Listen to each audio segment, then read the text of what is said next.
Introduction to Wisner Library's Local Heritage Collection, Part 3, Advanced Searching. Other than the quick search for keywords, there are several other methods you can use to get the exact results you want. Let's look for John Hathorne.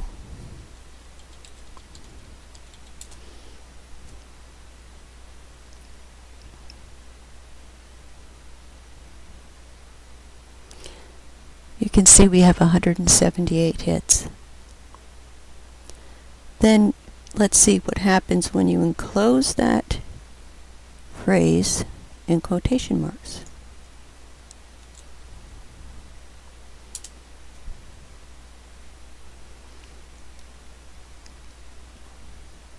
So that brought it down to 113. You can also try reversing a name, since in the topic list the name appears first.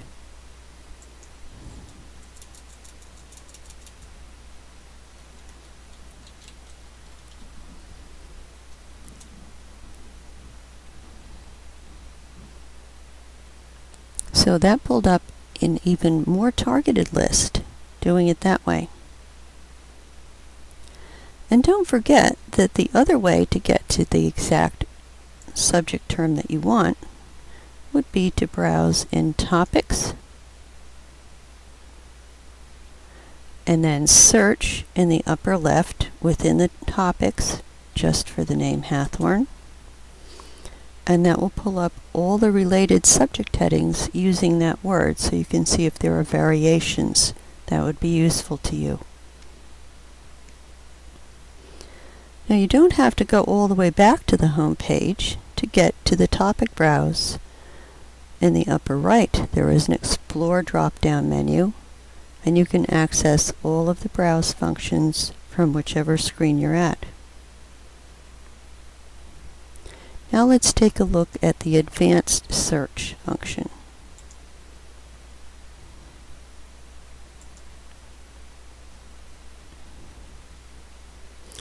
This type of search requires entering text exactly the way it appears in the record.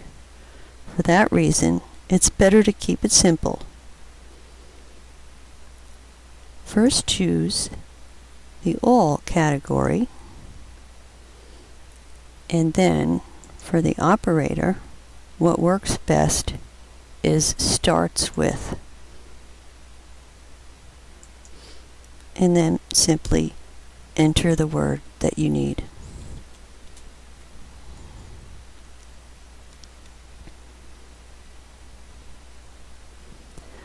So that pulled up an even broader range of things, 223 items.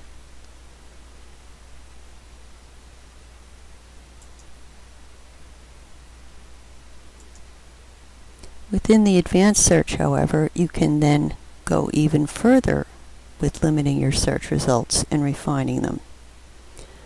You can click at the end of your search string and pull up another search string row.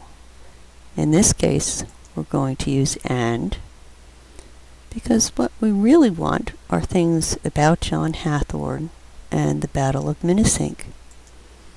So once again, we will choose All and start with in the phrase in the word Minisink.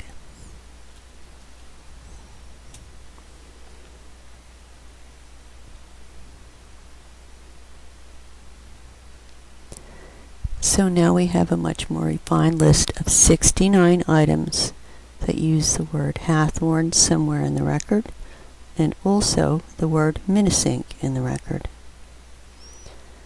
Now what we really are looking are things about the Battle of Minisink. So as you can see on the left, now we've got a facet for the Battle of Minisink. So we can just click that and bring it down even further.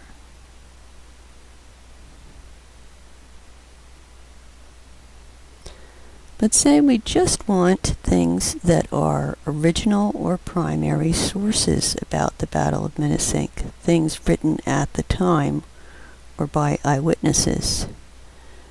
In our search, we can now add a third search string,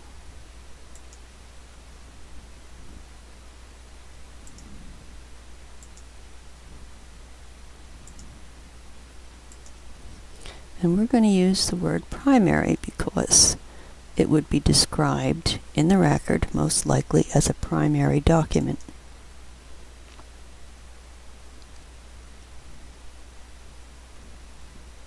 So that's a fairly short list, and all of these records somewhere include either sections or in the entirety eyewitness accounts or accounts written at the time.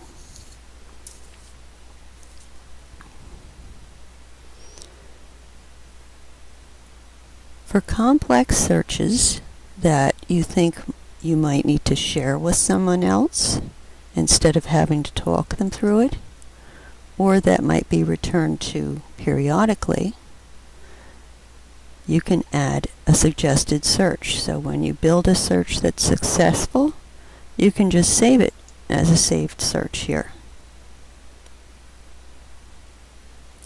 So that's how to use advanced search logic when needed. If you need further assistance, aren't finding what you want, or don't understand the search results you're getting, or if there's a problem with the record, just click on the Help button at the lower right, and that will take you to a screen that gives you a few suggestions, but it also gives you our contact information.